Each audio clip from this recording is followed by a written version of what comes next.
കർത്താവായ യേശുക്രിസ്തുവിൻ്റെ ധന്യ തിരുനാമത്തിന് മഹത്വം ഉണ്ടാവട്ടെ.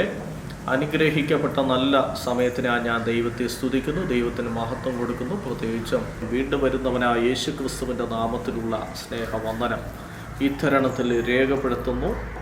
നമുക്ക് ആമേൻ സ്തോത്രം സങ്കീർത്തനത്തിൽ നിന്ന് ചില കാര്യങ്ങൾ ആമേൻ സ്തോത്രം ദൈവവചന പ്രകാരമായിട്ട് സംസാരിപ്പാൻ ആഗ്രഹിക്കുന്നു.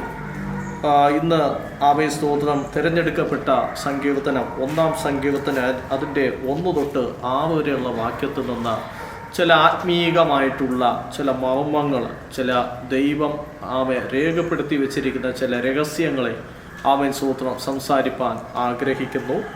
ആമേൻ സ്തോത്രം 1-ാം സങ്കീർത്തനം അദ്ദേഹം നമ്മൾ തലക്കെട്ട് നാം പഠിക്കുകയാണെങ്കിൽ ആമേൻ സ്തോത്രം നമുക്ക് കാണാൻ കഴിയുന്നു, ദുഷ്ടന്മാരുടെ ആലോചന പ്രകാരം നടക്കാതെയും പാപിയുടെ വഴിയിൽ നിൽക്കാതെയും പരിഹാസികളുടെ ഇരിപ്പിടത്തിൽ ഇരിക്കാതെയും യഹോവയുടെ ന്യായപ്രമാണത്തിൽ സന്തോഷിച്ച് അവൻ്റെ ന്യായപ്രമാണത്തെ ആമേൻ സ്തോത്രം രാപ്പകൽ ധ്യാനിക്കുന്നവൻ ഭാഗ്യവാന്മാർ. ഹല്ലേലൂയ. ആമേൻ സ്തോത്രം വേദപുസ്തകം നാം പഠിക്കുമ്പോൾ ആമേൻ സ്തോത്രം നമുക്കറിയാം, ഈ ലോകത്തിൽ തന്നെ ആമേൻ ദുഷ്ടന്മാരുമുണ്ട്, ആമേൻ സ്തോത്രം ദൈവത്തെ അറിയാത്തവരുമുണ്ട്. എന്നാൽ ദൈവത്തെ അറിയാത്ത ഒരു വ്യക്തിയെ സംബന്ധിച്ച് വേദപുസ്തകം പറയുന്നു ദുഷ്ടൻ എന്നാണ്. ആരാണ് ദുഷ്ടൻ? ദുഷ്ടൻ എന്ന് പറയുന്നത് ദൈവവചനത്തെ ആമേൻ ധിക്കരിച്ചുകൊണ്ട് ജീവിക്കുന്നവനാണ് ദുഷ്ടൻ. ആമേൻ സ്തോത്രം. എന്നാൽ ആമേൻ ദൈവവചനത്തിന് കീഴ്പ്പെടുന്ന ഒരു വ്യക്തിയല്ല ദുഷ്ടൻ എന്ന് പറയുന്നത്. എന്നാൽ സ്തോത്രം ദുഷ്ടന്മാരുടെ ആലോചന പ്രകാരം നടക്കാതെ ഒരു ആമേൻ സ്തോത്രം രണ്ടാമത് ഒരു വ്യക്തിയെ നമുക്ക് കാണാൻ കഴിയുന്നു. ആമേൻ സ്തോത്രം ദൈവത്തെ അറിഞ്ഞ് ദൈവഭയത്തോടെ ജീവിക്കുന്ന ഒരു ദൈവ പൈതന്നെ ആണ് നീതിമാനെന്ന് പറയുന്നത്. ഇവിടെ ഒരു നീതിമാനെ സംബന്ധിച്ച് ആമേൻ സ്തോത്രം രക്ഷിക്കപ്പെട്ട് സ്നാനപ്പെട്ട് പരിശുദ്ധാത്മാവിൻ്റെ അഭിഷേകം പ്രാപിച്ച ഒരു നീതിമാനെ സംബന്ധിച്ച് അവനോട് ദൈവം പറയുന്ന ചില കാര്യങ്ങളുണ്ട്. ആമേൻ സ്തോത്രം ദുഷ്ടന്മാരുടെ ആലോചന പ്രകാരം നടക്കാതെയും പാപിയുടെ വഴിയിൽ നിൽക്കാതെയും പരിഹാസിയുടെ ഇരിപ്പിടത്തിരിക്കാതെയും യഹോവയുടെ ന്യായപ്രമാണത്തിൽ ശ്രദ്ധിക്കുക. അപ്പോൾ 3 കാര്യം ദൈവം ആമേൻ സ്തോത്രം നീതിമാനോട് പ്രത്യേകമായിട്ട് പറയുന്നു. 1 ദുഷ്ടന്റെ ആലോചനയിൽ നടക്കല്ല്, 2 പാപിയുടെ വഴിയിൽ നിൽക്കല്ല്, 3 പരിഹാസിയുടെ ഇരിപ്പിടത്തിരിക്കല്ല്. എന്നാൽ സ്തോത്രം അടുത്ത് നീതിമാനോട് പറയുന്നു യഹോവയുടെ ന്യായപ്രമാണത്തിൽ സന്തോഷിച്ച് അവൻ്റെ ന്യായപ്രമാണത്തെ രാവും പകലും ധ്യാനിക്കുന്നവൻ ഭാഗ്യവാൻ. എന്നാൽ ഒരു നീതിമാനെ സംബന്ധിച്ച് അവൻ ഒരിക്കലും ആമേൻ സ്തോത്രം ദുഷ്ടന്റെ ആലോചന പ്രകാരം നടക്കത്തില്ല, പാപിയുടെ വഴിയിൽ നിൽക്കത്തില്ല, പരിഹാസിയുടെ ഇരിപ്പിടത്തിരിക്കത്തില്ല. മറിച്ച് അവൻ ചെയ്യുന്നത് യഹോവയുടെ ന്യായപ്രമാണത്തിൽ സന്തോഷിച്ച് അവൻ്റെ ന്യായപ്രമാണത്തെ രാവും പകലും ധ്യാനിക്കുന്ന ആമേൻ സ്തോത്രം വ്യക്തി ഭാഗ്യവാനെന്നാണ് പറയുന്നത്. ദൈവം നമ്മിൽ നിന്ന് ആഗ്രഹിക്കുന്നത് ദൈവത്തിൻ്റെ വചനം രാവും പകലും ധ്യാനിക്കണമെന്നതാണ്. അങ്ങനെയെങ്കിൽ ഇന്ന് പകൽക്കാലം ഞാൻ വിളിച്ചു പറയട്ടെ, ദൈവഹിതമല്ലാത്ത ചില പാതകളെ വിട്ട് കളഞ്ഞിട്ട് നാം ദൈവഹിതപ്രകാരം ദൈവവചനത്തെ രാവും പകലും ഇടപെടാതെ ധ്യാനിക്കേണ്ടത് വളരെ അത്യാവശ്യമാണ്. ഒരു വ്യക്തിക്ക് ദൈവസന്നിധിയിൽ ദൈവമായിട്ടുള്ള ബന്ധത്തിൽ നിലനിൽക്കണമെന്നുണ്ടെങ്കിൽ തുടക്കത്തിൽ പറഞ്ഞ 3 കാര്യം നമ്മൾ വെറുതെ പറ്റൂ.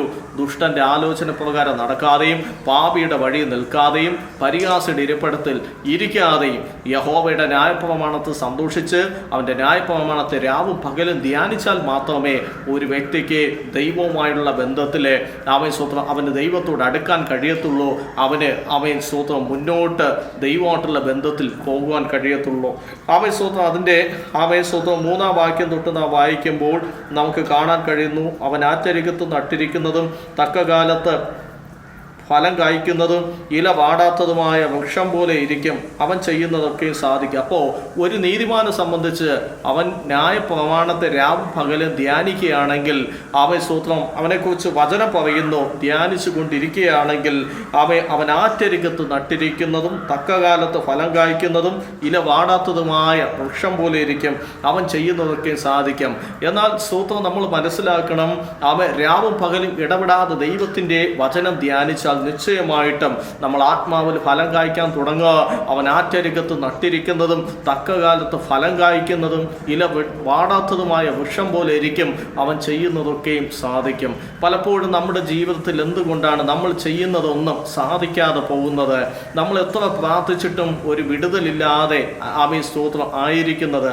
എത്ര പ്രാർത്ഥിച്ചിട്ടും ജീവിതത്തിൽ ഒരു മറുപടി കിട്ടാതിരിക്കുന്നത്? ഒറ്റ കാര്യം ഞാൻ വിളിച്ചു പറയട്ടെ, തിരുവചനത്തിൻ്റെ ധ്യാനം കുറഞ്ഞു പോയത് കൊണ്ടാണ്.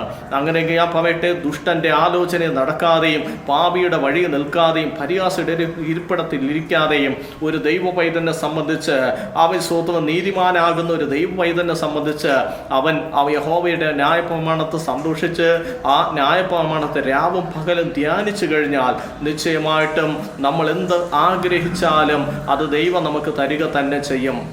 സ്തോത്രം. ഞാൻ വിളിച്ചു പറയട്ടെ, ഇവിടെ വചനം പറയുന്നു, യഹോവയുടെ ന്യായപ്രമാണം രാവും പകലും ധ്യാനിച്ചു കഴിഞ്ഞാൽ അവൻ ആറ്റരികത്ത് നട്ടിരിക്കുന്നതും തക്കകാലത്ത് ഫലം കായ്ക്കുന്നതും ഇല വാടാത്തതുമായ വൃക്ഷം പോലെ ഇരിക്കും. അവൻ ചെയ്യുന്നതൊക്കെ സാധിക്കുമെന്നാണ് വചനം പറയുന്നത്. ഇവിടെ അടുത്ത് വചനം പറയുന്നു, ദുഷ്ടനെ കുറിച്ചാണ് ഇവിടെ പറയുന്നത്. ദുഷ്ടന്മാർ അങ്ങനെയല്ല, അവ കാറ്റ് പാറ്റുന്ന പതിവ് പോലെ അത്രേ. ആകയാൽ ദുഷ്ടന്മാർ ന്യായവിസ്താരത്തിലും പാപികൾ നീതിമാന്മാരുടെ സഭയിൽ നിവർന്നു നിൽക്കുകയില്ല. ഇവിടെ വചനം പറയുന്നു, ദുഷ്ടന്മാരെ സംബന്ധിച്ച് അവർ കാറ്റ് പാറ്റുന്ന പതിര് പോലെ അത്രേ. കാറ്റടിച്ചു കഴിഞ്ഞാൽ ദുഷ്ടൻ പതിര് പോലെ പറന്നു പോകുമെന്നാണ് വചനം പറയുന്നത്. എന്നാൽ അടുത്ത് പറയുന്നു, ആകയാൽ ദുഷ്ടന്മാർ ന്യായവിസ്താരത്തിലും പാപികൾ നീതിമാന്മാരുടെ സഭയിൽ നിവർന്നു നിൽക്കുകയില്ല എന്ന് വചനം പറയുന്നു. ഒരു ദുഷ്ടനെ സംബന്ധിച്ച് അവന് ദൈവസന്നിധിയിൽ ഒരിക്കലും നിവർന്നു നിൽക്കാൻ കഴിയത്തില്ല. കാര്യം അവൻ ദൈവവചനപ്രകാരമല്ല അവൻ്റെ ജീവിതം. ഇന്ന് പകൽക്കാലം ഞാൻ വിളിച്ചു പറയട്ടെ, ദൈവസന്നിധിയിൽ ഒരു വ്യക്തിക്ക് നിലനിൽക്കണമെന്നുണ്ടെങ്കിൽ, അവന് നിവർന്നു നിൽക്കണമെന്നുണ്ടെങ്കിൽ സ്തോത്രം, അവൻ രക്ഷിക്കപ്പെട്ട് സ്നാനപ്പെട്ട് പരിശുദ്ധാത്മാവിൻ്റെ അഭിഷേകം പ്രാപിച്ച് തികഞ്ഞ ഒരു നീതിമാനായിട്ട് മാറേണ്ടതായിട്ടുണ്ട്. അവനെ സംബന്ധിച്ച്, ഒരു നീതിമാനെ സംബന്ധിച്ച് അവൻ രാവും പകലും ദൈവവചനം ധ്യാനിച്ചുകൊണ്ടിരിക്കും. അവൻ ദൈവത്തോട് പ്രാർത്ഥിച്ചുകൊണ്ടിരിക്കും. എപ്പോഴും അവൻ്റെ ബന്ധം ലോകവുമായിട്ടല്ല, പാപവുമായിട്ടല്ല, പിശാചുമായിട്ടുമല്ല. അവൻ്റെ ബന്ധമെന്ന് പറയുന്നത് ഉയരവുമായിട്ടത്രേ. ഹല്ലേലൂയ, സ്തോത്രം. ഇവിടെ വചനം പറഞ്ഞു, യഹോവ നീതിമാന്മാരുടെ വഴി അറിയുന്നു, ദുഷ്ടന്മാരുടെ വഴിയോ നാശകരമാകുന്നു. യഹോവ നീതിമാന്റെ വഴി അറിയുന്നു, ദുഷ്ടന്മാരുടെ വഴിയോ നാശകരമാകുന്നു. അപ്പോൾ രണ്ട് വഴിയെക്കുറിച്ച് വചനം പറയുന്നു. ഒന്ന്, നീതിമാന്റെ വഴി, അത് നിത്യതയിലേക്കുള്ള വഴിയാണ്. രണ്ട്, ദുഷ്ടന്റെ വഴി, അത് നിത്യനാശത്തിലേക്കുള്ള വഴിയാണ്. ദുഷ്ടന് ഒരു മരണമുണ്ട്, നീതിമാന് ഒരു മരണമുണ്ട്. പക്ഷേ രണ്ടുപേരും മരിച്ചാൽ രണ്ടിടത്തേക്കാണ് പോകുന്നത്. എന്നാൽ സ്തോത്രം, ഇവിടെ വചനം പറയുന്നു, ഈ ലോകത്തിൽ നീതിമാനുമുണ്ട് ദുഷ്ടനുമുണ്ട്. എന്നാൽ സ്തോത്രം, ദുഷ്ടന്റെ കൂടെ ദൈവം നിൽക്കത്തില്ല, മറിച്ച് നീതിമാന്റെ കൂടെ ദൈവമുണ്ട്. ദുഷ്ടനെ സംബന്ധിച്ച് അവൻ അനുഗ്രഹങ്ങൾ പ്രാപിക്കാൻ കഴിയത്തില്ല, നീതിമാന് അനുഗ്രഹമുണ്ട്. എങ്ങനെയാണ് നീതിമാനെ ദൈവം അനുഗ്രഹിക്കുന്നത്? യഹോവയുടെ ന്യായപ്രമാണം രാവും പകലും ഇടപെടാതെ ധ്യാനിക്കുമ്പോഴാണ് സ്തോത്രം നിശ്ചയമായിട്ട് ഈ അനുഗ്രഹങ്ങളൊക്കെയും നീതിമാന്റെ ഭവനത്തിലേക്ക് ദൈവം അയക്കുന്നത്. ഇന്ന് പകൽക്കാലം ഞാൻ വിളിച്ചു പറയട്ടെ, വചനം പറയുന്നു, സ്തോത്രം, ദുഷ്ടന്റെ വഴിയിൽ പോകാതെ, ദുഷ്ടന്റെ കൂടെ നടക്കാതെ നമ്മൾ ദൈവത്തിന്റെ വഴിയിലേക്ക് പോവുക, ദൈവത്തിന്റെ കൂടെ നടക്കുക. ഇവിടെ വചനം പറയുന്നു, യഹോവ നീതിമാന്മാരുടെ വഴി അറിയുന്നു, ദുഷ്ടന്മാരുടെ വഴിയോ നാശകരമാകുന്നു. സ്തോത്രം, ഈ വചനം ആരെങ്കിലും കേൾക്കുകയാണെങ്കിൽ നിശ്ചയമായിട്ട് ഞാൻ പറയട്ടെ, നീ ദൈവത്തിന്റെ വഴിയിലേക്ക് തിരിഞ്ഞു വരിക, ദുഷ്ടന്റെ വഴിയിലേക്ക് പോകരുത്. ദുഷ്ടന്റെ വഴിയോ നാശകരമാകുന്നു, ദൈവത്തിന്റെ വഴിയോ അനുഗ്രഹമാകുന്നു, അത് നിത്യജീവൻ തന്നെ. കണ്ണുകളടയ്ക്കാം, ദൈവത്തോട് പ്രാർത്ഥിക്കാം. നല്ലവനും വിശ്വസനും വാക്ക് മാറാത്തവനായി കർത്താവേ, സ്വർഗീയ പിതാവേ, അനുഗ്രഹിക്കപ്പെട്ട നല്ല സമയത്തിനായി സ്തോത്ര.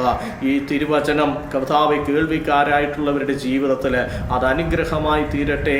ഇത് ആരൊക്കെ കേൾക്കുന്നോ അത് അവരുടെ ജീവിതത്തിൽ അനുഗ്രഹവും സ്തോത്രം, ജീവിതത്തിൽ വലിയൊരു സ്തോത്രം വലിയൊരു സ്തോത്രം ആത്മീക നിറവുമായി തീരുവാൻ വേണ്ടി പ്രാർത്ഥിക്കുന്നു. 1-ാം സങ്കീർത്തനത്തിൽ നമ്മൾ ധ്യാനിച്ചതുപോലെ ദുഷ്ടന്റെ വഴി നാശകരമാകുന്നു, നീതിമാന്റെ വഴിയോ അത് നിത്യജീവൻ തന്നെ. അത് അനുഗ്രഹിക്കപ്പെട്ട വഴിയത്രേ. ഇന്ന് പകൽക്കാലം കർത്താവിൻ്റെ കരങ്ങൾ ഏൽപ്പിക്കുന്നു. ഈ തിരുവചന കേൾവിക്കാരുടെ ജീവിതത്തിൽ അനുഗ്രഹമായി തീരട്ടെ. ദുഷ്ടൻ്റെ വഴിയിൽ നിന്ന് സ്തോത്രം മാറി നീതിമാന്റെ വഴിയിലേക്ക് തിരിഞ്ഞു വരട്ടെ. ദൈവനാമം മഹത്വപ്പെടണം. യേശുനാമത്തിൽ തന്നെ.